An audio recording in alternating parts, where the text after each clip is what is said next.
Okay, welcome everyone to Chapter 4, focusing marketing strategy with segmentation and positioning. Positioning is very important. We're going to talk about that. It's how you are perceived vis-a-vis yourself versus your competition, and it's how you're perceived in the marketplace by your customers and potential customers based on different attributes. If we have time tonight, I'll even show you a quick video of a good explanation of what positioning is and how it actually works. I actually showed it to my business to business class, although it is more of a consumer thing, but it also has great crossover to the business to business realm. So let's begin. So first of all, at the end of this presentation, you should be able to define and describe generic markets and product markets. We'll talk about those. Know what market segmentation is and how to segment product markets into submarkets. And this is a departure from like the carpet bombing, mass marketing, one size fits all, putting up a generic billboard somewhere on I-95.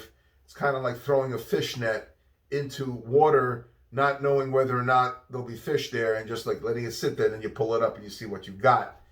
Know 3 approaches to marketing, to market-oriented strategy planning, and know dimensions that may be useful for segmenting markets. And as I mentioned, many of the slides, as you can see, will have fantastic summary overviews on the bottom. Those are actually my instructor notes, which I have wholeheartedly shared with everyone here. So focusing marketing strategy, segmentation, positioning. So this chapter brings focus to search for market opportunities. In the beginning, it covers the topics of segmentation and targeting in great detail. Later, it examines differentiation and positioning, which of course separates you from the rest of the herd. Just think of it as the cereal aisle in a supermarket. You walk down the cereal aisle, it's very easy to get overwhelmed by all your choices. Everything looks the same. You've got your sugar cereals, you eat that, you'll be up for hours, and you have your more healthy ones, and you need to be able to come up with a strategy that differentiates you. Why should I buy your cereal versus all the other ones that are there? So segmentation, we'll talk about defining markets, dimensions to use to define the markets, identifying segments to target. Just because there's a segment, it doesn't mean that you should be targeting, because it has to be large enough to sustain life. And segmentation approaches. Within positioning, they're going to try to understand customers' view, which is really the main thing. It's how you are viewed by your customers. So and if there is a disconnect between the way you are viewed and the way you want to be viewed, then you need to adjust your strategy and your positioning strategy in particular, because then there's a disconnect that can cause a great amount of damage and a lot of money to be wasted because people think differently of you. The positioning techniques, evaluating segment preferences, differentiating the marketing mix, relationships between positioning and targeting. So let's begin. The search for opportunities can begin by understanding markets. What is a company market? Don't just focus on the product. Generic markets to product markets, and broaden market dimensions to find opportunities. Those are our points to discuss. Then we focus on the bottom here. So key issues I mentioned. What is a company's market? The first question you ask yourself. And the main point in that is a market is defined as a group of potential customers. Again, potential. These are the people that could potentially be frequenting your restaurant, frequenting your store, buying your product, going on your online space. So a market is a group of potential customers with similar needs who are willing to exchange something of value with sellers offering various goods or services. That is, ways of satisfying those needs. So again, and you need to make sure that you stick out like a sore thumb, that you are the no-brainer, you are the obvious choice for that market. And don't just focus on the product. The product-oriented approach ignores customers. Of course you're going to love your product. You made it. Nobody finds fault with their own products. You can't just focus on the product. You've got to make sure that the customer will be satisfied with your product or service. Customers make a market, not just the product itself.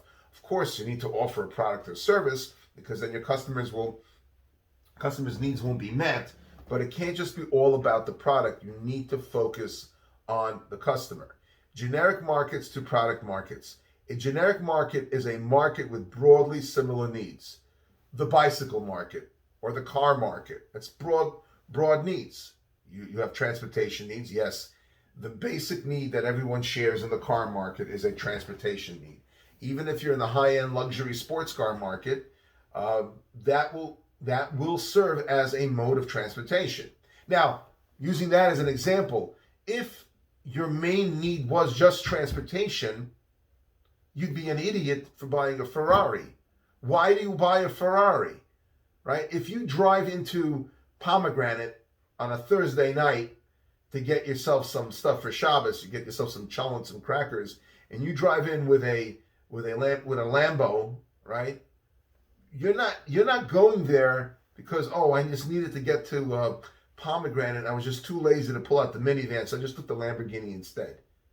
You took the Lamborghini because you're making a statement that I've got a lot of money, I've got a really hot car, and I'm showing it off because I'm going on a very mundane errand and I'm taking the best car in the world out for a spin. If you show up with a nice minivan, even if it's a luxurious minivan, okay, you got a nice minivan, you're using it for transportation. And while I'm transporting my kids to soccer, to yeshiva, to wherever you're going to go, to school, to synagogue, wherever you're going to go, you want to do it nicely, in style. You want to make sure you have nice, comfortable leather seats.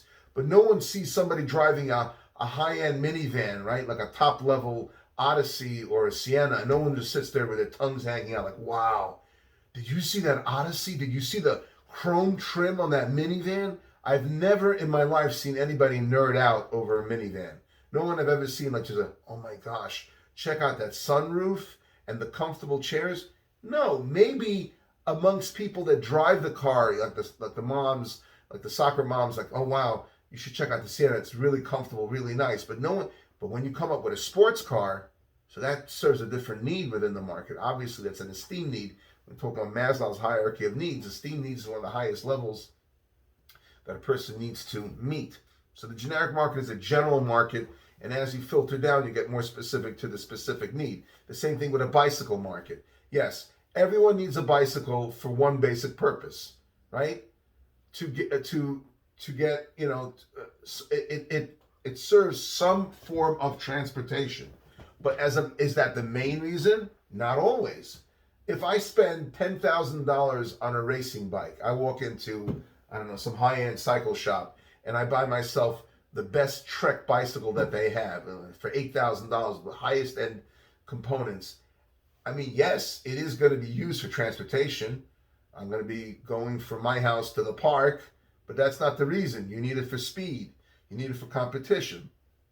If I just need it for transportation and I just need it to do errands, so I'll get myself a nice Cannondale, $600, $700 Cannondale bike with those little side satchels, those little carrying cases on the side. Maybe I'll get the hard plastic kind that is insulated so I can keep hot food there, kind of like what the Uber Eats guys use. And and I'll get that. And the little kid, yes, he is using it for transportation too, maybe for a paper route if he gets older, but he needs it for different reasons.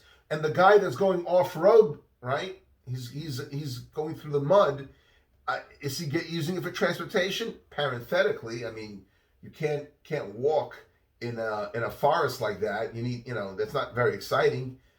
So you need something that could handle the wetness of mud, right? You'll have those fancy disc brakes inside, heavy duty forks, the shocks in the front of the bicycle, your wide, fat titanium tire, your tires that are made of Kevlar, rather, the ones that are like puncture proof, so that when you jump on a rock and there's some sharp edges, it won't cut through.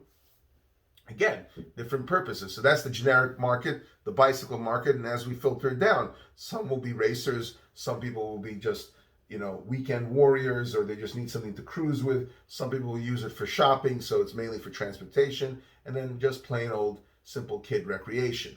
So a product market is a market with very similar needs and sellers offering various close substitute ways of satisfying those needs.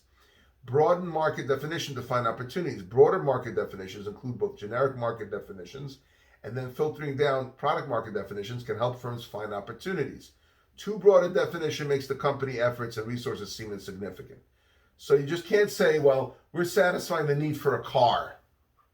That's too broad, right? What kind of car?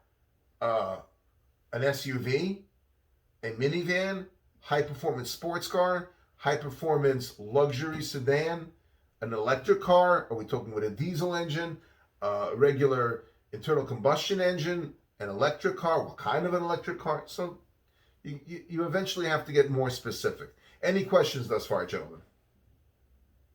Okay.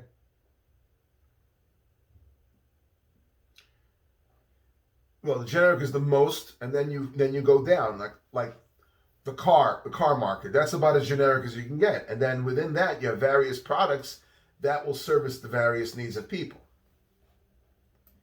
So let's look at the summary overview here. Relationships between generic and product. Product market and generic market definitions include the components illustrated above. So you'll have the generic market equals the customer needs, customer types, geographic area, and that'll end up being, impacting the product market. So key issues. Managers need to think about more than the product they already produced and sell. Can't just be busy with the product itself, right? The product will be defined rather by the needs of the people, but you've got to have the right product.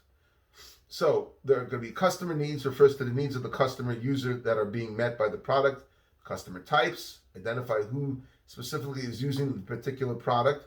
The geographic area identifies where the market is located. And the product type, the type of good or service offered, it should meet the customer's needs.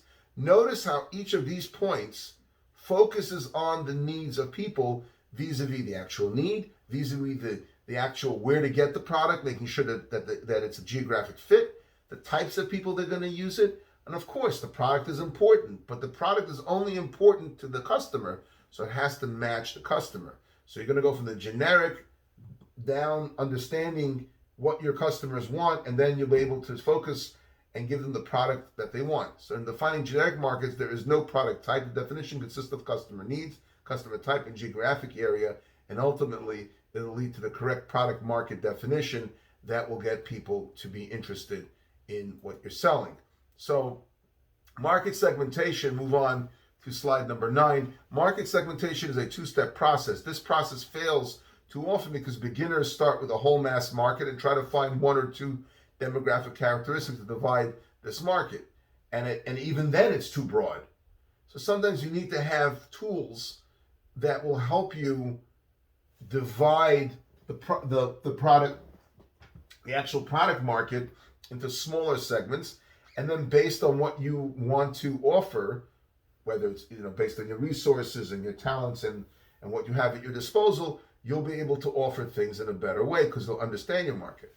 There's a product called Prism from a company called Nielsen. What Prism is, it helps you by geographic area, by zip code, helps you understand different types, and they have I think 69 different types of people, profiles of people, generic names of a market, but the market is not generic, but they'll have bohemian type, and in that you have somebody basically like your Park Slope type of person. The woman will wear peasant dress in the summer with sandals, drinking, Starbucks, social justice, cares about the environment, not planning on having kids right away, focused on the arts, focused on, making a meaningful difference in society. So when you have a group of people like that concentrated in an area and you want to sell stuff, like Patagonia, for example, which is a company that sells outdoor stuff, but it's not just outdoor stuff. They have a mission, they have a purpose, they're into social justice. So if you want to open up a store, you're going to want to look for like-minded people that will be interested in that. Also, segmenting, we mentioned, I am recording the class. I'm not recording it on Zoom. I'm recording it on, I'm going to be recording it to YouTube shortly. In other words, I'm recording it on my phone, and then I'm going to transfer it over. So, naming broad product markets or disaggregating. Marketers must break apart all possible needs into some generic markets, broad markets, in which the firm may be able to profitably operate. So you need to start off with broad and then break it down. And segmenting is an aggregating process, clustering people with similar needs into a market segment. So once you break it apart, and you have a generic market, right? Like transportation is the most generic market you could think of. Transportation could be airplanes, trains, boats, and then you break into the bicycle market. Okay, now you've disaggregated it. Now you've got to aggregate within the bicycle market. You have different types of people that ride bicycles. So segmenting, again, is an aggregating process, not aggravating, aggregating process, clustering people with similar needs into a market segment. And you have to make sure that there are enough people out there to put into a segment. You're not going to have a market, it's like a college class. You have to have a minimum of, 5 students to make a college class at Turo. You're not going to make a college class for one student, and have them come, 2 hours a week to that college class, because there's not enough for that particular course. So if you want to look at that course as a market segment, there wouldn't be enough of a need in having one student, so you wouldn't run a course for that one student. Similarly, a company wouldn't run a product, spend money on production, research, whatever, infrastructure for a small, tiny market, because it just wouldn't be worth it. Even as a niche, you can't just make a niche market that has very few customers that will not give you enough business to perpetuate your mission and keep you in business long term.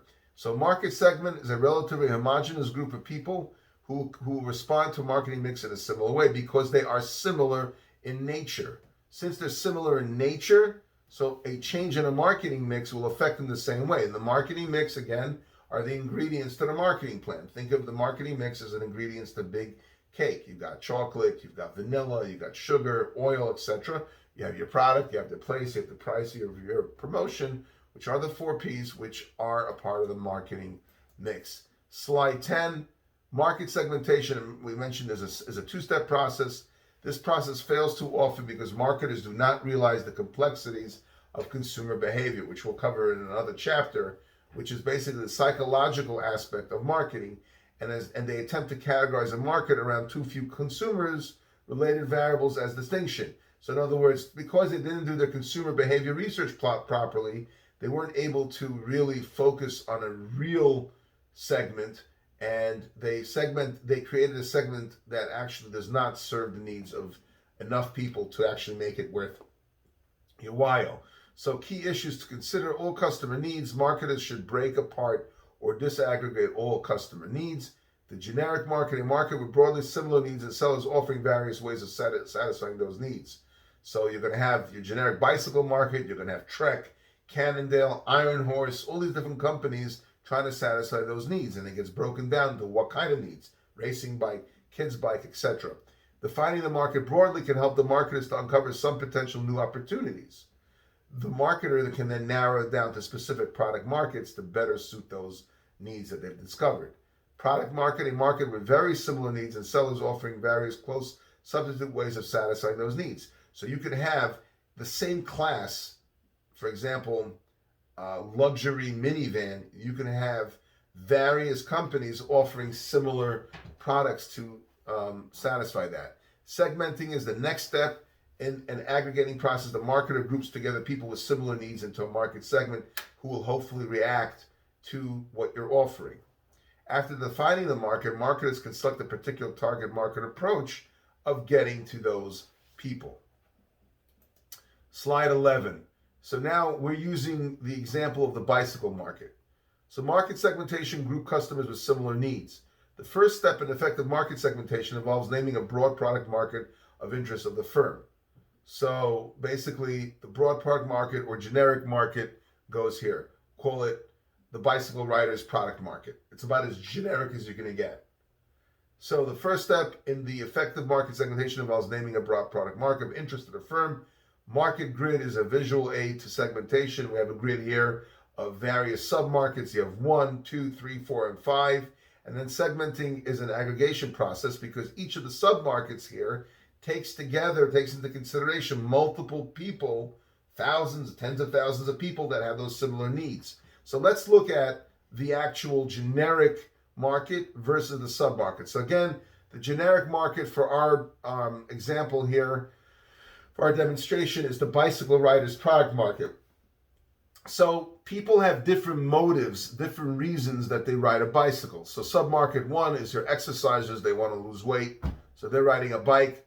They're not going to go to work with it necessarily only. They may just wake up early in the morning, take up a couple of laps around the local park, maybe go up and down a main thoroughfare. Maybe if during the winter, because it's too cold to bike outside, they'll take their bicycle, and they sell these things that act as resistance to the bicycle that clip into the back wheel, raises it, and turns your bike kind of into like an exercise machine. Submarket 2, off-road adventurers. They're not, I mean, they are going to get exercise, but when you're jumping from one tree stump to the next, your motive is not exercise. Although exercise will be a byproduct of that, you have to understand that that's not the main motive, and that's not going to be the thing that you're going to focus on with your marketing mix. You're not going to market it as an exercise experience. You're going to market it as tough, durable, able to handle, quick turns. Will offer great, tires with great traction to be able to handle all of the terrain. Strong wheels, so that when you jump from one hard surface and hit another hard surface, you don't damage the wheel, you don't break spokes, you don't cause yourself injury. You make sure that the bike is made out of light material but strong, so that you're able to be comfortable. Submarket 3, transportation riders. Those are the people going to the supermarket, picking up groceries. They're going to the cleaners. They're going to pick up vegetables, and they don't want to take their car because it's bad for the environment. There's no parking spaces, etc. Submarket 4, socializers. These are the people that just chill out. You'll see them on the park benches with their old school 1950s Schwinn bikes with the big white wall tires. You know what I'm talking about. They only have one speed, and they have a basket in the front, and maybe they have a loaf of French bread, and they brought their wine, and they have their picnic, and they're hanging out with their, with their significant other, and having a good time. Those are not people that are interested in exercise per se. Maybe they are interested in the concept of exercise, but they're not using the bicycle for exercise. And again, even though they are getting exercise, because it is a de facto thing, you ride a bike, you are going to get exercise. But the point is that the main reason you're doing it is for socializing. Finally, environmentalists, people riding a bike because they want to save the environment. Now, you could say to yourself, how am I going to market to these people? Well, you're going to market not necessarily by making a what?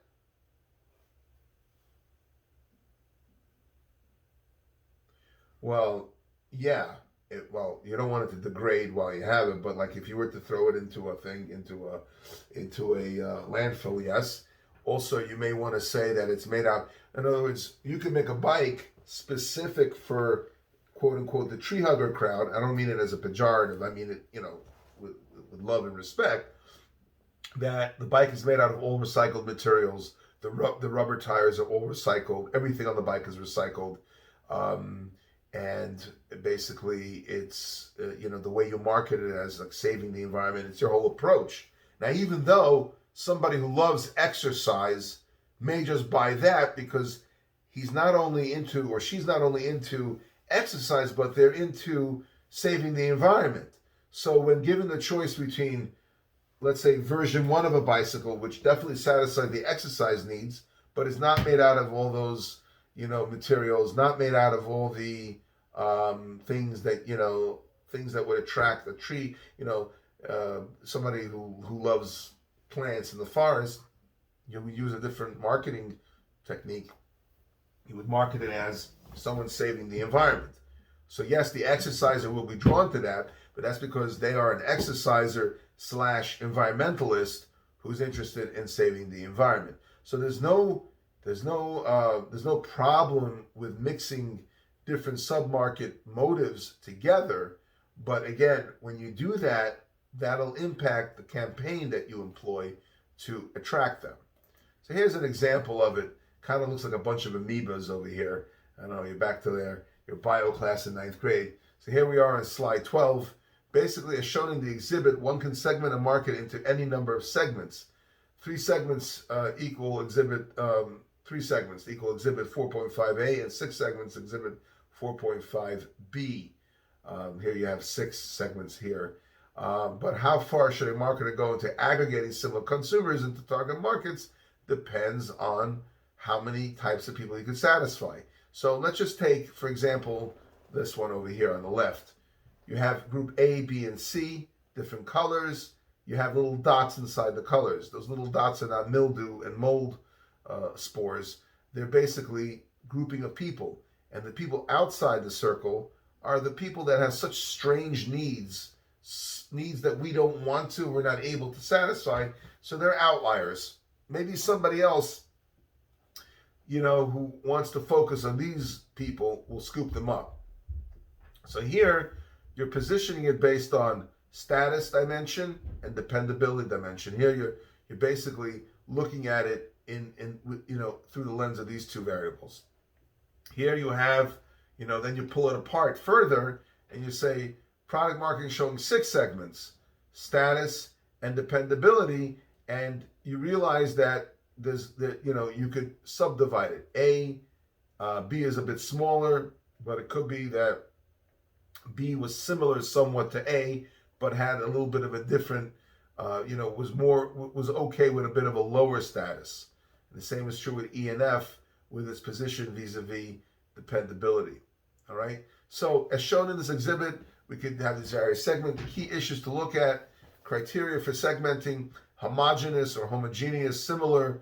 The customers in a market segment should be as similar as possible, because that is the goal. You're trying to segment people that would buy your product. So in order to do that, you want to make them as similar as possible to be able to easily reach them with respect to their likely responses to the marketing mix.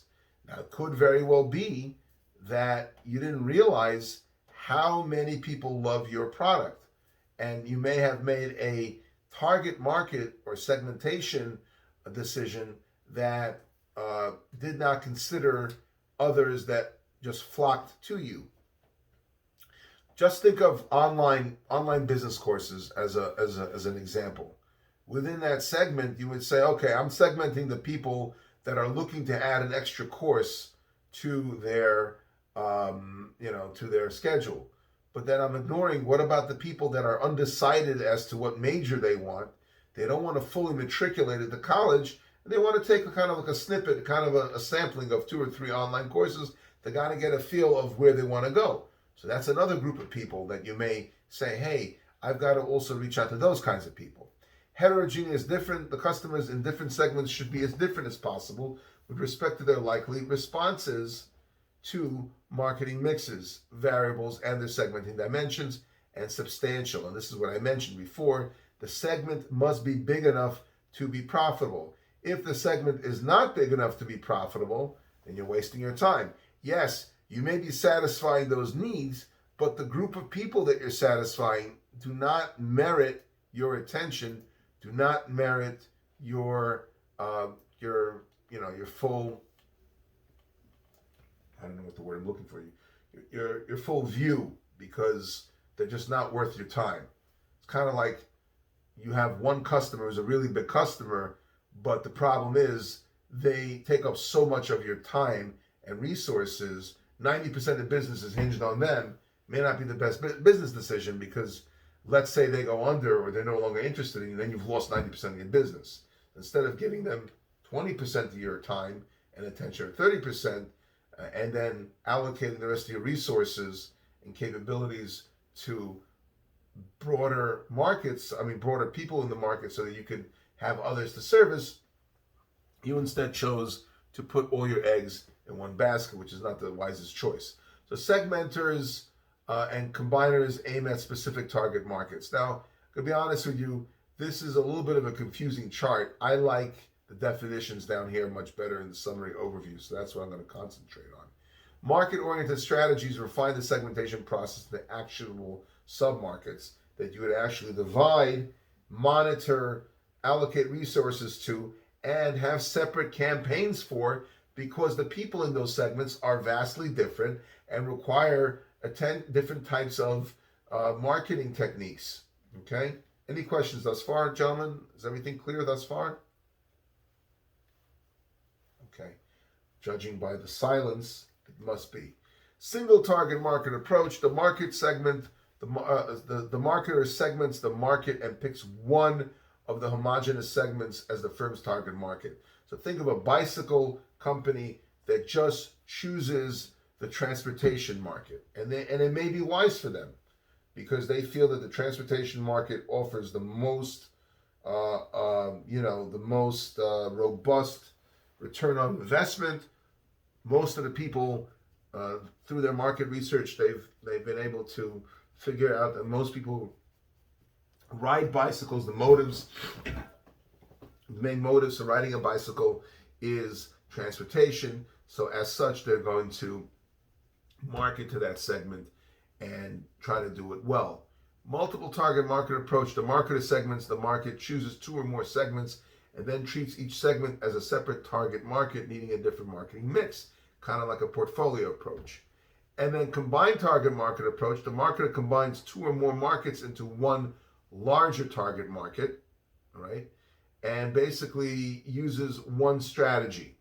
The reason they would do this is seek economies of scale by having one effort serve more than one market. And I'll give you an example in a minute. Segmenters aim at one or more homogeneous segment and then try to develop a different marketing mix for each segment.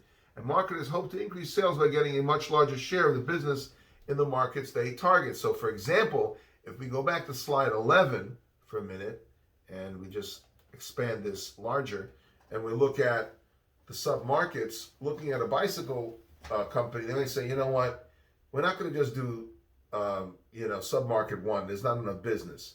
Let's look to see maybe 3 out of the 5 markets here can be combined into one market that could take care of all the needs. So I could get the exercise, the transportation, and the environmentalist into one group. Why? Because I may say through my marketing research, transportation riders is clearly the largest group, but I want to give them a message that not only are they doing transportation, but they're healthy, they're exercising. So we're going to give them the ability to transport themselves with a bike that offers them the comfort they need to be able to put packages on, but with the components that will maximize their exercise. How do you do that? So I'll tell you, as a once avid cyclist, the more speeds that you have available on the bicycle, the different type of exercise modalities you can have.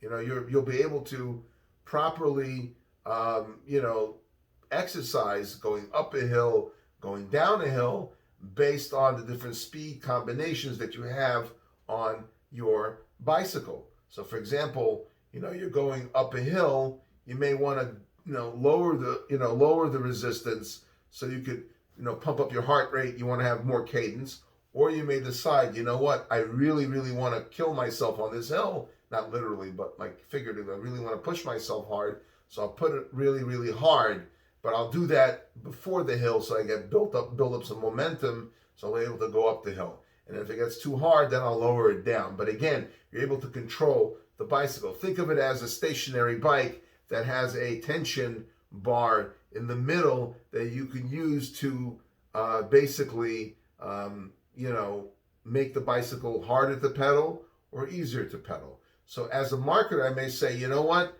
that 1-3-5 combination may be great. Now I may say, as a marketer, off-road and socializers, I can't combine those two. Why can't I combine those two? Because they have nothing to do with each other. It would be like a random match. Socializers want to just chill. They want a cool looking bike. They want something that they can sit in a park with, hold while they're sitting by a bench, and people say, wow, that's a cool looking bike. So it could be somebody that wants to target the off-roaders would say, you know what, we are just going to use that. We're going to have a single target market approach because we're just interested in that market niche. that's that's the only thing we want to focus on, because they're so special, their needs are so focused on off-road, we won't be able to properly service them if we're busy doing the environmentalists, the transportation riders, the socializers. We just won't be able to properly do that. So in order to deal with that submarket too, we need to be able to give them what they need. Let me just pause for a minute, okay? Let me just pause for a minute, okay?